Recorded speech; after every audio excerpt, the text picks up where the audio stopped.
What's up, Spartans? This is JAG, aka Leonidas. On today's video, I'm going to be showing you an amazing Arena 5 Golem deck. Now, whether you're new to the channel or you've come to this video from my other Arena 5 decks, I'm going to show you how to use this deck to win consistently. A couple things before we start.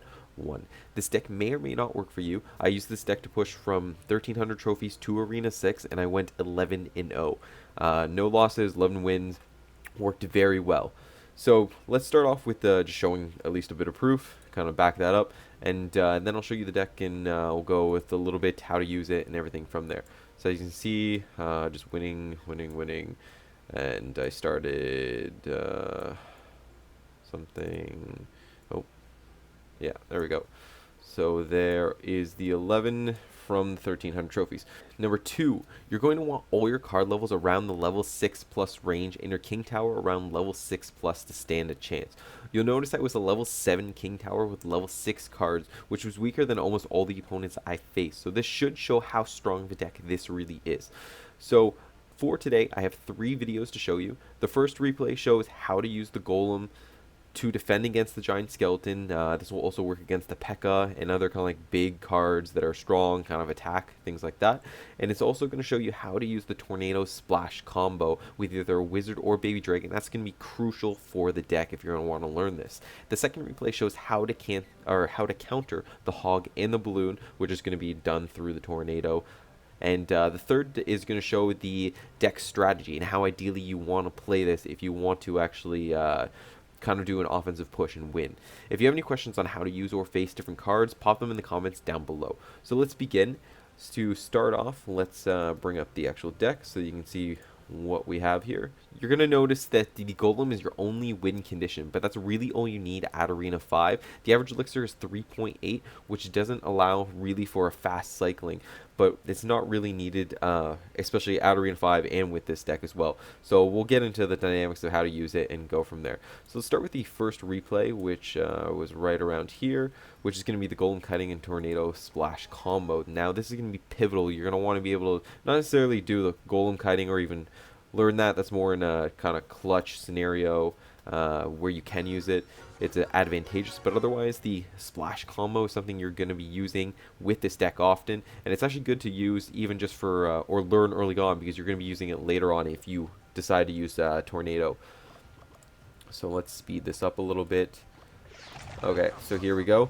So what you're going to see here is I'm going to use the Golem and drop it in the middle, but slightly to the right tile, which means it's going to drag that giant skeleton over, as you can see there, which allows my tower to damage it and allows me to kind of defend. So now I dropped the baby dragon in there behind just to protect, do a little bit more damage. And this is where the splash combo comes in, is you're going to either use this with the wizard or with the baby dragon. You're going to use that tornado to pull all of the troops together, and then that splash damage from the wizard or the baby dragon is going to do massive damage to their troops. This works extremely effectively with the wizard, and as you can see there, I was able to get a pretty big swing as a result. So it works pretty well, especially since I didn't have necessarily the card at that moment to stop the giant skeleton. I used the Golem to try and pull it over and then kind of back it up behind that. So in this case, you're going to see me just use the Pekka with the wizard, and I'm going to use the skeletons here. You can use the skeletons very well against to stop the prince, and it's only 1 elixir that it takes, and generally then you can either back it up with another troop, or depending if the prince is already damaged, you can just let your towers actually shoot it down. So you actually get a positive elixir trade in the trade there. So this you can use baby dragon to stop baby dragon, anything aerial troop wise, and with this deck, what you're going to want to know, again, you're going to see me actually Golem Kite here again, but to the left.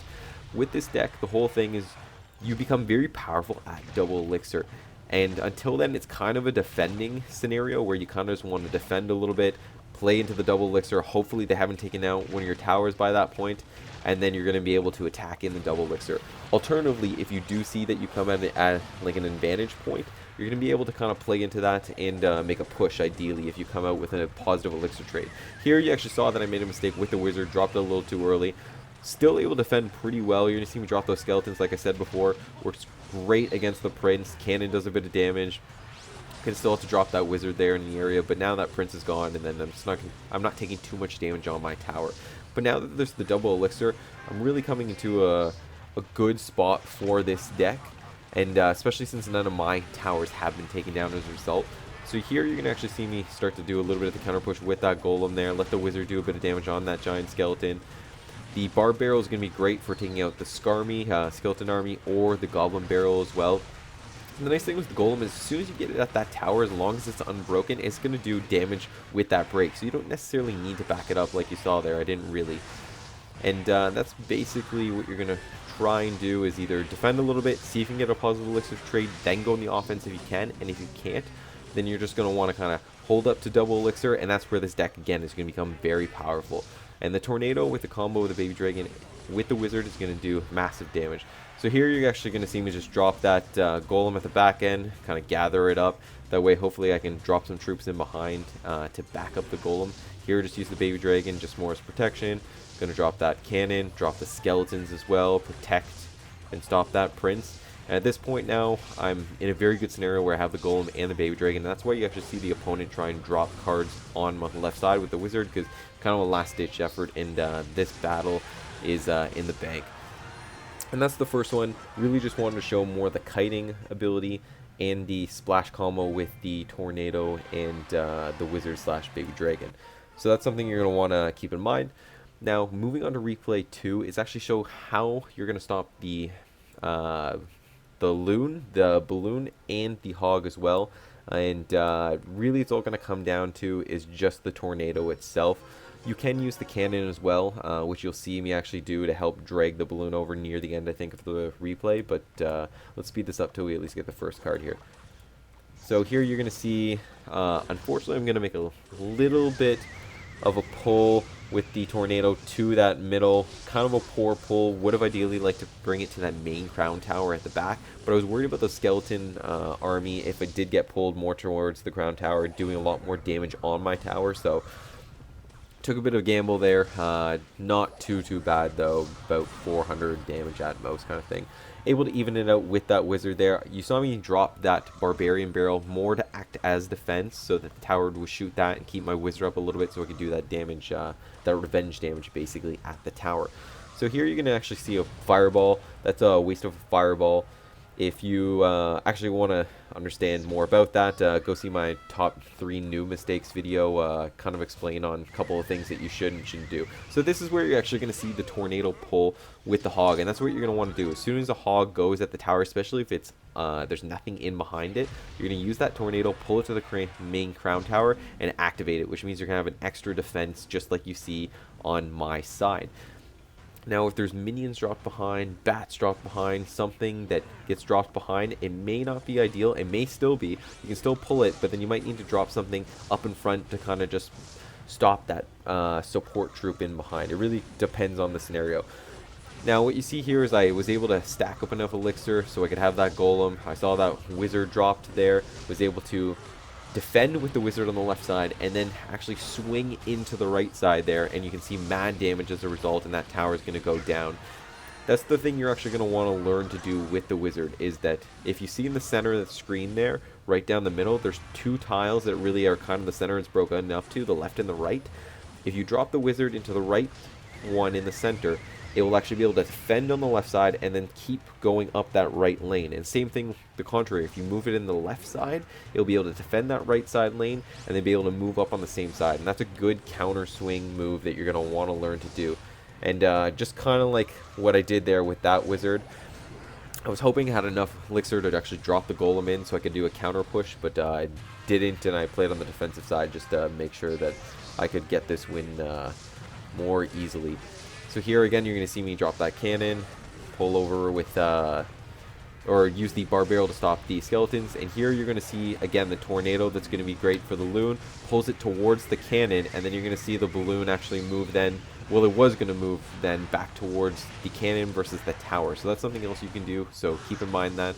The Tornado is a very good card for stopping the balloon and the Baby Dragon, and the hog, sorry, and that's why I actually included it in this deck, especially if you drop the Golem and they drop a hog on the other side to try and punish you for dropping the Golem early on before double elixir. Use that Tornado and just stops the whole counter push. Okay, so finally the third one is just more of a deck strategy. A lot of these first 2 replays I didn't really show before double elixir how to kind of push with the golem, and I really wanted to do that in this one. Kind of give you a more concept, okay, like they haven't made a move, or I was able to defend well and get a positive elixir trade, a decent one compared to them. What do I do next? So this video is kind of going to show that. And here we go. So you're going to see me use the wizard and the mini Pekka. Stops their mini Pekka. My wizard pushes, does damage against that witch. That's a great counter. Use the baby dragon or the wizard every time for the witch. Can't go wrong. Here you're going to see me drop the baby dragon. That way it tanks for the wizard. My wizard takes out their wizard. And then even with the musketeer, my wizard's able to take it out and still have more elixir. So I'm able to actually, or more health, sorry. So it can actually take a bit of damage off of their tower. So you're going to see here, I noticed that I had a big elixir change. So I dropped that golem. Not too worried because I was able to drop the skeletons over here. That's going to at least distract the prince. I'm going to wait for the golem to actually go up to the prince and take damage from him. Here you're going to see him push, and now the prince switches to the golem.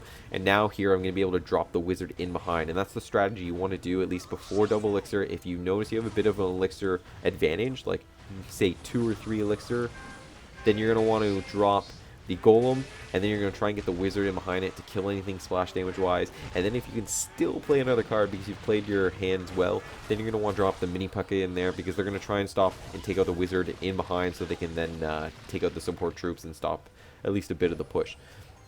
And again, that's the concept, but that's all I really want to show. So we're going to actually speed through this one and just put a double speed there just to kind of get through this a little more quickly, because the rest of the match is a little more the generic side. Here, oh, that's the other thing with the golem, is when you come into a double elixir and you want to get a push, if you notice that they will drop a card that's going to do damage to your tower, but not really too much where you're worried about it, where it's going to take it out or get it within range of, say, well, I guess later on it'd be like a rocket or some card like a fireball that will be able to take it out. Let them do the damage, keep your push going, and you're really going to punch them at that point, and they'll lose the match as a result. And that's what you saw me do there. I didn't even bother with the baby dragon, let it do the damage, and then just kept focusing on my push.